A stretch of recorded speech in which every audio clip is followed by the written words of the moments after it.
Gandang buhay mga kabutingting, meron tayong gagawin dito na isang Huawei Y6P. Ang problema nito, basag yung kanyang LCD. Pag inopen mo siya, yung mga guhit-guhit na lang, ayan o. Gumagana pa naman siya, kaya lang may mga damage na, ayan o. Halos lahat. Kaya ang gagawin natin, magpapalit tayo ng LCD. Unang gagawin natin,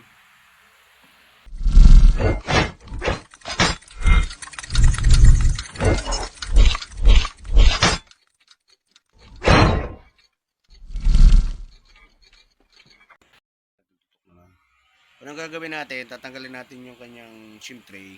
Tapos tatanggal tayo ng back cover dito.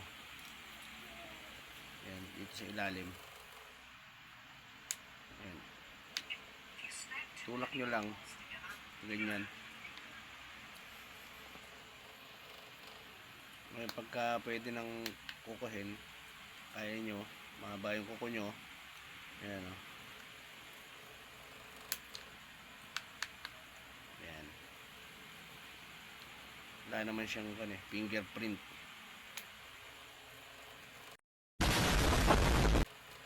Ayan. Ngayon ang gagawin natin, ito yung flex ng LCD. Kaya magbabaklas tayo dito sa may port, sa charging port ng cover. Ayan, tanggalin natin yung mga tornilyo.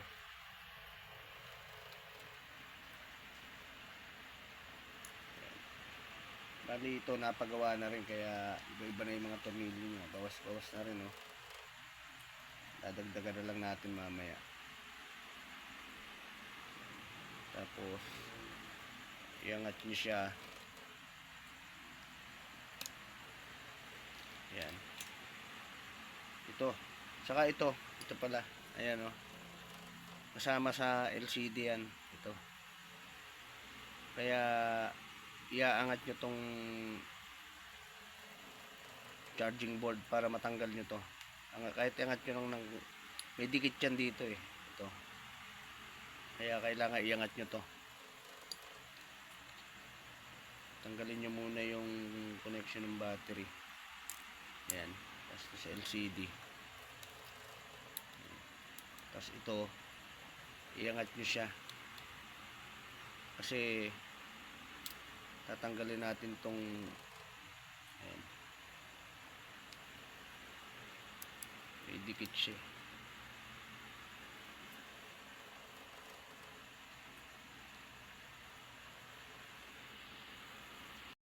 Ayan, oh. Ito yun. Tatanggalin nyo yan, kasama sa LCD yan eh. Ayan. Tapos ito, ayan. Kaya itabi muna natin. Ayan. Tanggalin muna natin dito.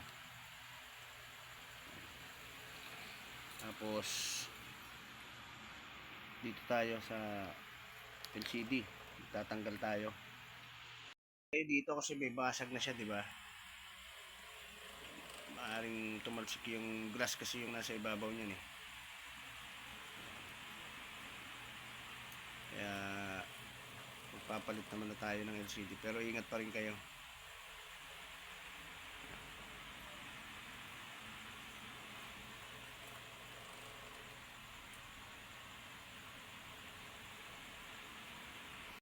Natin. Ayan, oh.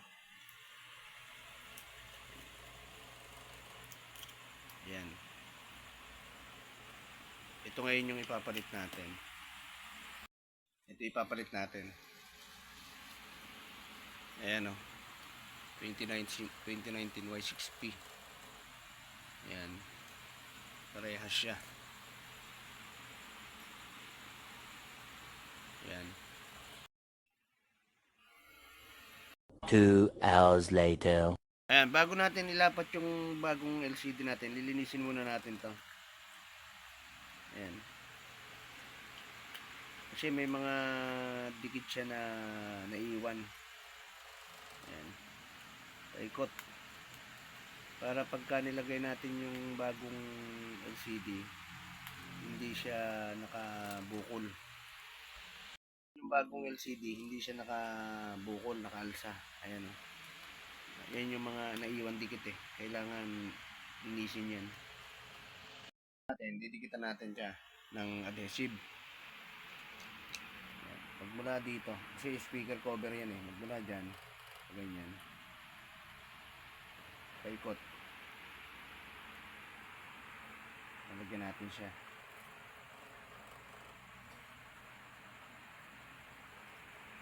Magmula din dito, paikot.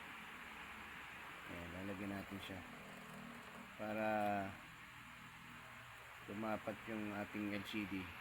Hindi makita yung backlight. Ayan, paikot.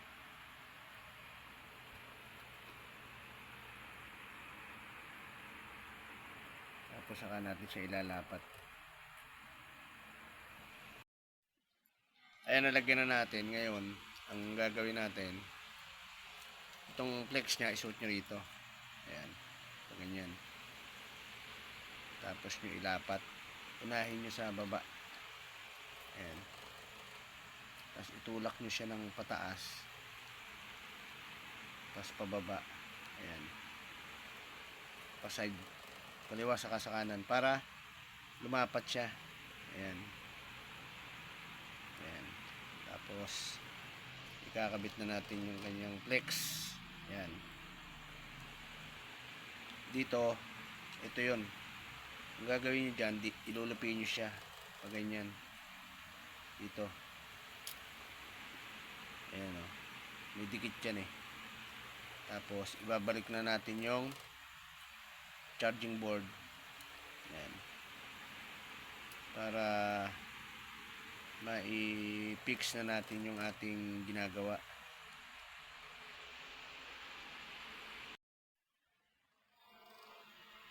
Ikakabit na natin itong cover niya. Ayan. Kailangan lang nakaayos to, nakalapat mabuti. Ayan. Tapos ito, ganyan. Para ayan, nailapat na natin yung cover ng ating charging board.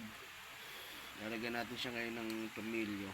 Balik natin yung mga tinanggal natin.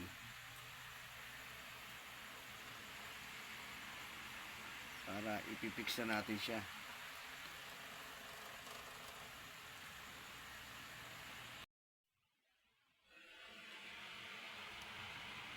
Sige. Ito ang huwag nyo kakalimutan. Itong lagi ko sinasabi sa mga video ko. Dahil ito kapag tinanggal nyo, yaan yung data, signal, antenna. Ayan. Mawawalan kayo ng data, signal. Hindi nyo magagamit yung data nyo kahit may load kayo. Ayan. Kaya kailangan ikabit nyo yan. I-fix na natin sa i-flex ng battery. Yan, double check lang natin. Tapos, bago natin ikabit yung back cover natin, i-on muna natin. Ayan, para makita natin ng maayos. Ayan o. Open na siya. Pwede na nating ibalik yung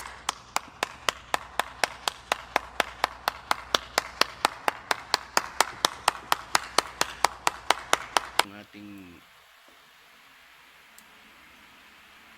back cover. I-check lang natin.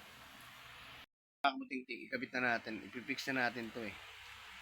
Kaya unahin nyo sa ibabaw. Ayan. Narinig nyo na tutunog siya. Ibig sabihin, nag-lock siya. Ganyan. Ayan o. Pagka narinig yung tumunog, nag-lock siya. Ayan. Double check lang natin paikot. Ayan. Ayan o. Okay na siya. Ayan. Ayan, may password siya. Dito na lang tayo sa emergency. Ayan o. Narinig nyo. Tumutunog siya. O. Ibig sabihin, gumagana siya. Ayan o, maayos.